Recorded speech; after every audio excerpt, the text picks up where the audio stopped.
할렐루야. 네, 오늘 말라기 2장 1절에서 9절 말씀 가지고 축복을 저주를 축복으로 하는 제목의 말씀을 가지고 말씀을 전하겠습니다. 한 나그네가 프랑스 국경 알프 산맥을 여행하고 있었습니다. 나그네가 황량하고 메마른 불모지의 보면서 탄식합니다. 신의 저주를 받은 땅이로구나. 그렇게 마음속에 생각하면서 여행을 하고 있었는데, 그래서 풀한 폭이 없는 중음의 땅이었습니다. 근데 그 나그네는 광야에서 등이 굽은 노인을 만났습니다. 노인은 도토리를 가득 담은 가방에서 도토리를 꺼내서 새 지팡이로 땅에 구멍을 낸 후에 도토리를 심고 있었습니다. 나그네가 다가가 물었습니다. 노인분, 도대체 무슨 일을 하고 있습니까? 그때 노인이 그렇게 대답을 합니다. 내가 심은 도토리가 싹이 나면 이곳은 아름다운 숲으로 변할 것입니다. 근데 나그네는 노인에게 무모한 일을 그치라고 충고해 주었습니다. 그로부터 25년이 흘렀습니다. 다시 그것을 여행하게 되는데 놀라운 일을 발견하게 됩니다. 그곳은 우창한 숲으로 변해 있었습니다.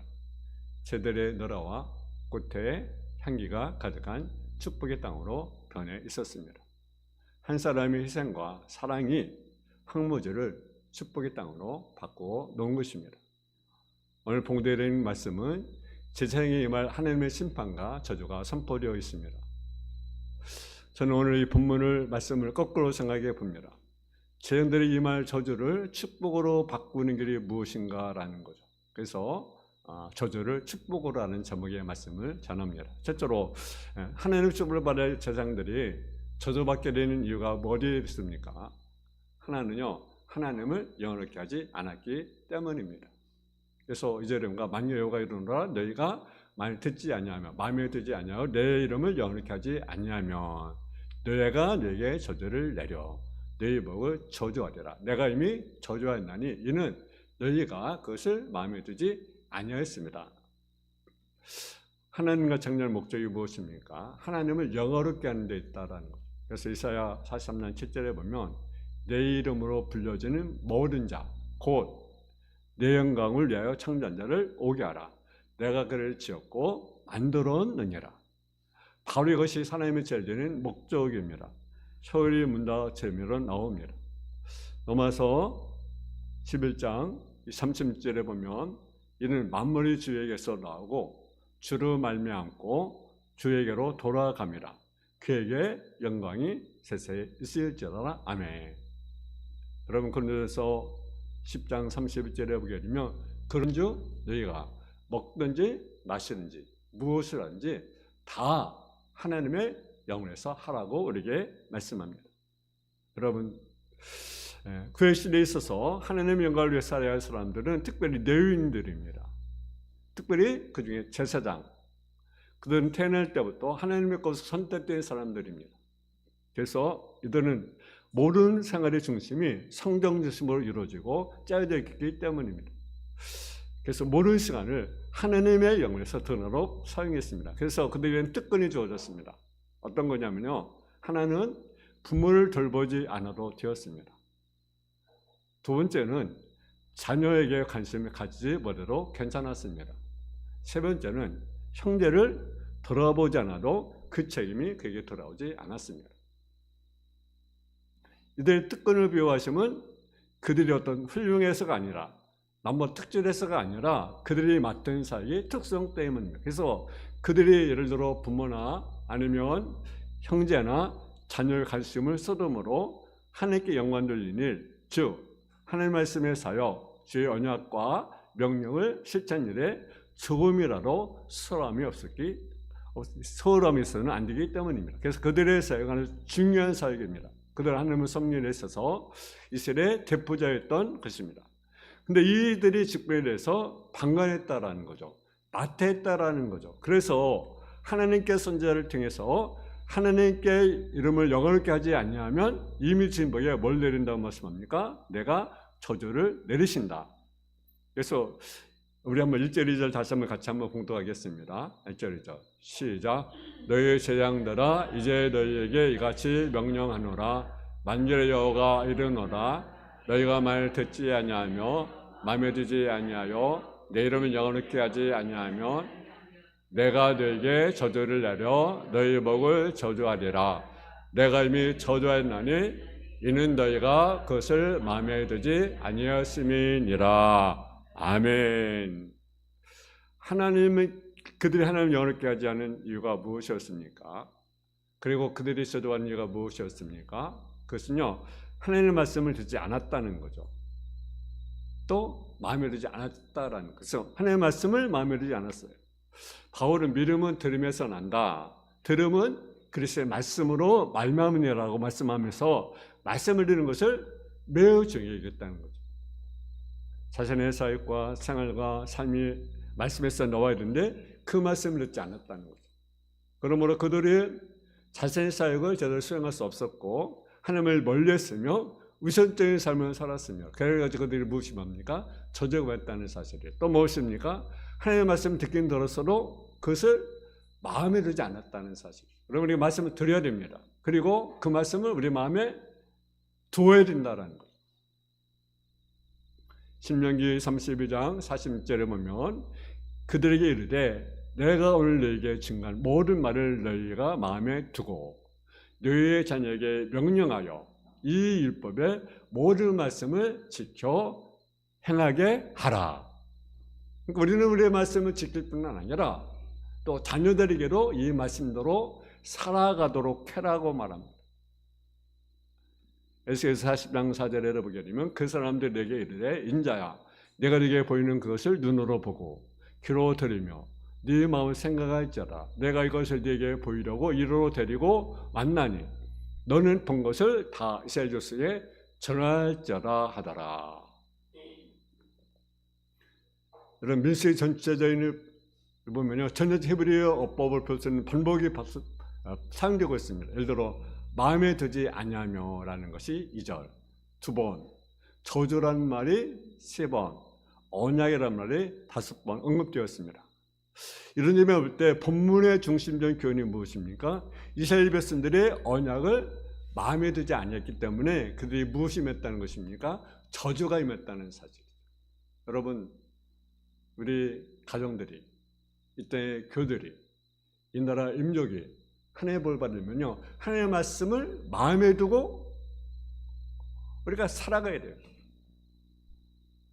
그러지 않으니까 그들이 무엇이 임했습니까? 저주가 임했다. 하나님의 말씀 한 번 듣고 마는 것이 아닙니다. 우리 신비의 세계에 함대 건설로 들었다는 거죠. 곧 그들의 마음이 하나님의 말씀 읽는 것이 아니라 세속적인 꾀라 세속적인 욕망 거기에 있었던 거죠. 그 하나님을 영원롭게 하기보다는 오히려 제밥에 눈이 어두운 제장이 된 것이라는 사실이죠. 또 왜 그들이 저주가 임하겠습니까? 그것은 자신의 삶을 망가졌기 때문이라는 사실이죠. 우리 7절 8절 한번 같이 봉독하겠습니다. 7절 8절 시작. 제장의 입술은 지시를 지켜야 하게 했고 사람은 그 입에서 율법을 구해야 할 것이니 제장들은 만유의 여호와의 사자가 들이거늘 너희는 옳은 길에 떠나 많은 사람을 율법에 거스르게 하는도다. 나 만유의 여호와가 이르노니 너희가 너희 언약을 깨뜨렸느니라. 아멘.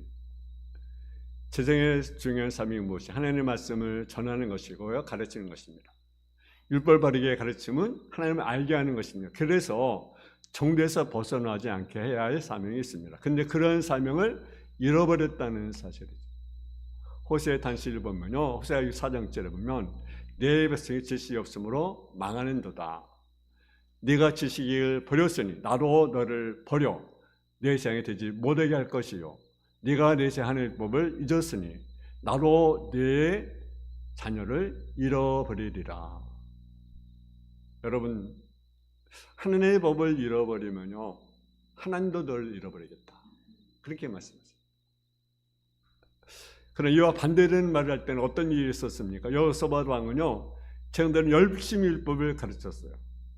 그 결과 유다가 견고하게 했던 사실을 우리가 보게 됩니다. 그래서 역대하 17장 9절에 보면 그들이 여호와율법책을 가지고 이르에서 가르치되 그 모든 유다 성읍들로 두루다니며 백성들을 가르쳤더라. 에스라의 부흥 때도요, 레위인들은요 율법을 백성들 열심히 가르쳤습니다. 근데요 말라기 시대에는요 그들이 타락했어요. 율법을 떠났어요. 결국 이스라엘이 무엇이 되었습니까? 암흑시대가 된 것입니다. 여러분, 우리나라하고 IMF를 맞이했습니다. 왜 IMF가 우리가 맞이했겠습니까? 그것은요, 우리 지혜손들이, 우리 성도들이 하나님이 어렵게 하지 않았기 때문입니다. 자신을 망가졌기 때문입니다. 여러분의 가정에 어려움이 있습니까? 한번 돌아보세요. 왜 내 가정에 어려움이 있는가? 정말 하나님 어렵게 하였는지, 자신의 삶을 정말 우리 망가지지 않았는지, 그래서 나에게 어려움이 오지 않았는지, 우리 한번 돌아봐야 하는 거죠.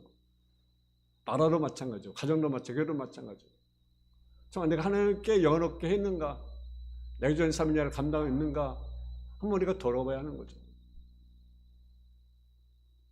두 번째로 하나님은 영원롭게 하지 않으시는데 어떤 저주가 선포되었습니까?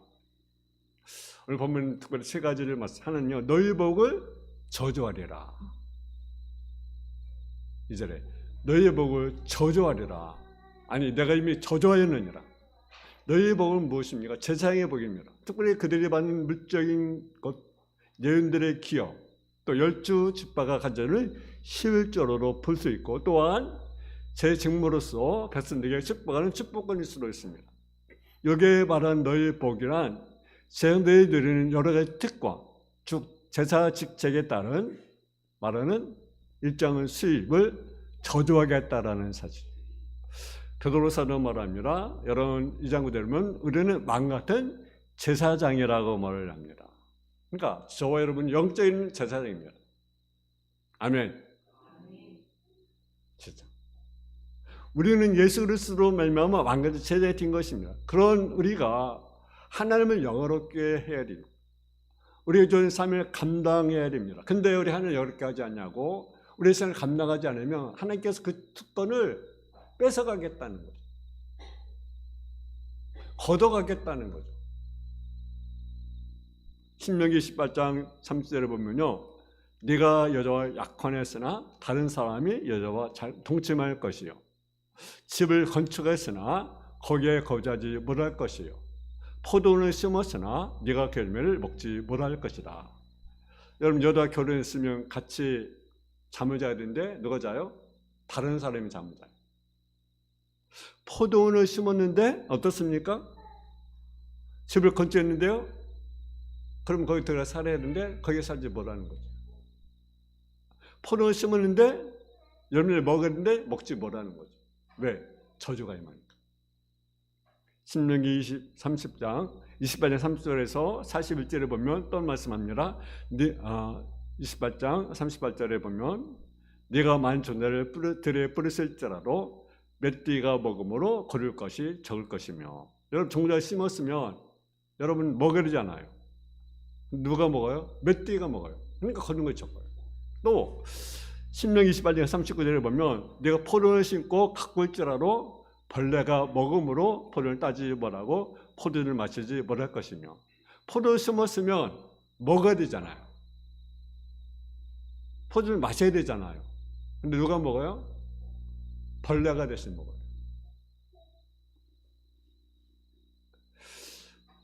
또 28장 40절 네 모든 경내에 감람나무 있을지라도 그 열매를 떨어짐으로 그 기름을 네 몸에 바르지 못할 것이며, 네가 잔을 낳을지라도 그들이 포도가 됨으로 너와 함께 있지 못할 것이며. 여러분 감람나무를 심었으면 열매를 먹어야 되잖아요. 기름을 짜야 되잖아요. 짤 것이 없는 거죠. 열매가 없는 거죠. 자녀를 낳는데 어떻습니까? 그들이 뭐가 됩니까? 포도가 되는 거죠. 왜? 하나님 얻게 되는데, 하나님의 삶을 감당해야 되는데 감당하지 못하기 때문에. 또 어떤 저주가 뭡니까? 더 번째 저주는요, 너의 자손들을 꾸짖을 것이라. 3절에 말씀합니다. 너의 종자를 경책할 것이다. 종자는 히브리어로 몸 변화로 8일입니다. 구약 중요자는요, 제장들은 농사를 짓지 않기 때문에 시정자를 보는 것은 부자연스러움으로 팔로 보아야 한다고 말합니다. 사무엘상 2장 31절에 보면 보라, 내가 네 팔과 네 성의 지팔을 끊어 네 집에 노인 하나로 없게 한 날이 이를지라. 여러분, 시편 15절에 악인의 팔을 꺾어 쏘라고 하면, 또한 제장들은 제단에 섬기는 봉사하는 것이 임무인데 만일 팔이 꺾일 때에는요, 그의 임무를 감당할 수 없기 때문에 저주가 된다고 말하고 있습니다.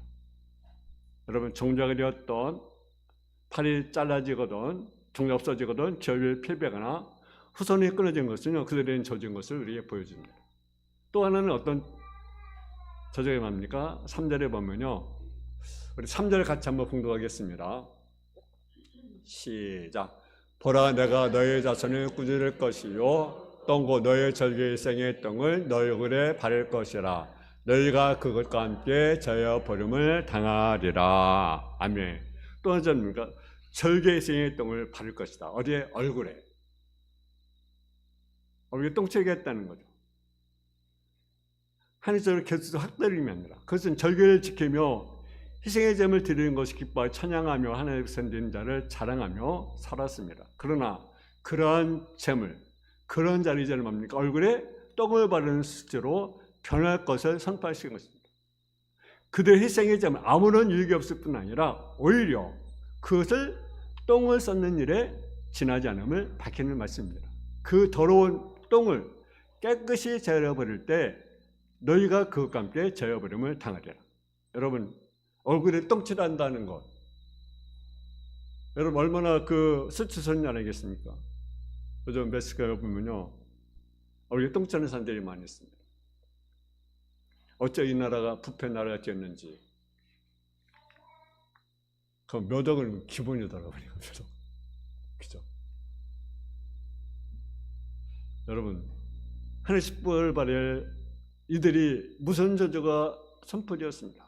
왜? 그들이 하는 말씀을 듣지 아니하며 마음에 새기지 아니하므로 하나님께 영을 돌지 아니하고 자신의 힘을 망가했기 때문에 그렇습니다. 그럼 세 번째 하나님의 축복을 회복한 길이 무엇입니까? 하나님께 도로 제왕들을 책망한 이유가 어디에 있습니까? 마리아서 사를 보면 만일 여호와가 이르노라 내가 이 명령을 내게 내린 것은 너희와 세운 나의 언약이 항상 있게 하여 하면 줄 너희가 알려라. 하나님은 그들이 임한 저주가 변하여 축복되게 하려고 이 말씀을 주신 것입니다. 그렇다고 이것은 하나님의 사랑의 채찍임을 기억해야 됩니다. 너희와 세운 언약은 어떤 언약입니까? 본문에 보니까요, 생명과 평강의 언약이라고 우리에게 말씀합니다.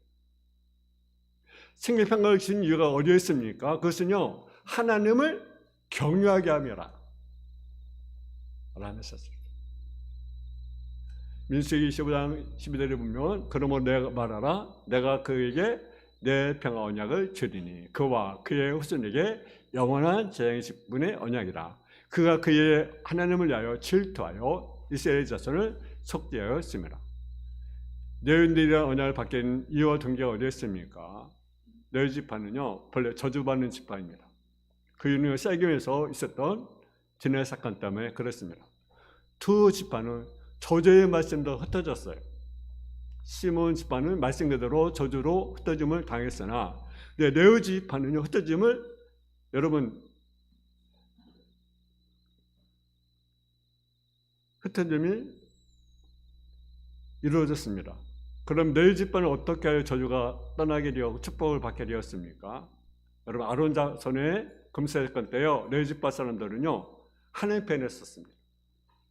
발람의 바알보 사건 때 레위 지파 중에 비느스의 헌신이 있었습니다. 두째의 헌신이 있었기 때문에 하나님은 레위 지파와 언약을 세웠습니다. 여러분 저주를 떠날 수 없는 비결이 무엇입니까? 그것은요 하나님께서 헌신의 삶을 살아갈 때 우리는 축복으로 바뀐다는 사실이죠. 아멘. 아멘. 여러분 어떤 저주가 있으면 합니까? 어떤 가령의 저주가 있습니까? 내 지파처럼 하나님에 헌신하십시오. 그렇게 여러분에게만 저주가 떠나고 축복으로 바뀌게 될 것입니다. 마지막으로 그러면 하나님을 또 받는 축복을 어떻게 유지할 수 있을까요? 이것이 중요합니다. 하나는요, 하나님을 잘 경외해야 됩니다. 하나님 경외하는 것은 뭐지? 하나님을 사랑하는 것입니다. 마음을 다하고 목숨을 다하고 뜻을 다하여 하나님을 사랑할 때 저주가 계속, 축복이 계속 유지가 됩니다. 마태복음 12장 3절에 보면 예수께서 이르시되 네 마음을 다하고 목숨을 다하고 뜻을 다하여 주 너의 하나님을 사랑하라. 또 하나는요, 진리의 법을 가진 자가 되어야 됩니다. 진리의 법이란 하나님의 율법으로서 가르침을 받은 교훈과 더불어 하나님의 율법과 일치하는 판단을 의미합니다. 제일 중요한 직무가 있습니다. 그것이 뭐냐면요, 중보기도와 제사입니다. 그리고 율법을 교육하는 것입니다. 또 하나는요, 축복권입니다. 이제 중요한 하나는요, 모세의 율법을 따라 백성을 가르친 일입니다. 그러므로 그들의 진리를 가지지 않냐고 가르친다는 것은 하나님을 거짓말쟁이로 만들기 때문에 진정한 제사장은요, 진리를 가져야 됩니다. 또 하나는 화평과 정죄관 중에 하나님과 동행하는 것입니다. 하나님과 동행하는 사람이 얼마나 중요합니까? 여러분 성경 보면요, 에녹이 나옵니다. 노아가 나옵니다. 근데 그들이 특징이 있습니다. 하나님과 동행했더라. 그러니까 우리가 축복을 계속 유지하려면 어떤 삶을 살아야 될 것입니까? 하나님과 동행하는 삶이라는 것. 에녹은 몇 년 동안? 300년 동안 하나님과 동행했다. 어떻게 하나님과 동행할 수 있습니까? 화평과 정죄관 중에 하나님과 동행할 수 있습니다. 하나님은 당신과 동행함을 매우 귀하게 여기십니다. 나와 동행하며, 이것은 하나님과 영적인 교통을 말하는 거죠. 하나님과 끊임없는 영적인 교통을 우리가 해야 된다라는 거죠. 아모스 3장 3절에 보면 두 사람의 뜻이 같지 않는데 어찌 동행하겠으며 라고 했습니다. 본래 행한다는 말은 상징적으로 사용될 때 많은 경우에 신앙적이고 윤리적인 생활을 의미합니다. 그래서 우리는 하나님과 우리가 동행하는 삶을 우리가 살아가야 돼요. 여러분, 우리는 하나님의 뜻이 무엇인가 분명히 지혜로운 마음을 가져야 됩니다. 왜 저주가 임했습니까? 그들이 하나님의 말씀을 마음에 두지 않냐고, 하나님 어렵게 하지 않냐고 3일 망했기 때문에 그들에게 저주가 임하게 되었습니다. 여러분, 우리 삶은 무슨 어떻습니까? 하나님의 말씀 마음에 두고 있습니까? 내 삶 하나님 어렵게 하고 있습니까? 내가 주어진 삶을 내가 감당하고 있습니까? 아니면 망각하고 있습니까? 여러분, 하나님께 영광을 올려드려야 됩니다. 그래서 하나님을 경외하는 것입니다. 삶을 감당하는 것입니다. 그래서 우리 삶이 하나님을 영광스럽게 하는 저 여러분의 삶이 되어지기를 주님의 이름으로 축원합니다. 사랑하는 아버지 하나님, 우리가 정말로 저주 축복으로 바꾸는 삶을 살아가는 성도의 삶으로 삼아 주옵소서. 예수님의 이름으로 기도했습니다. 아멘.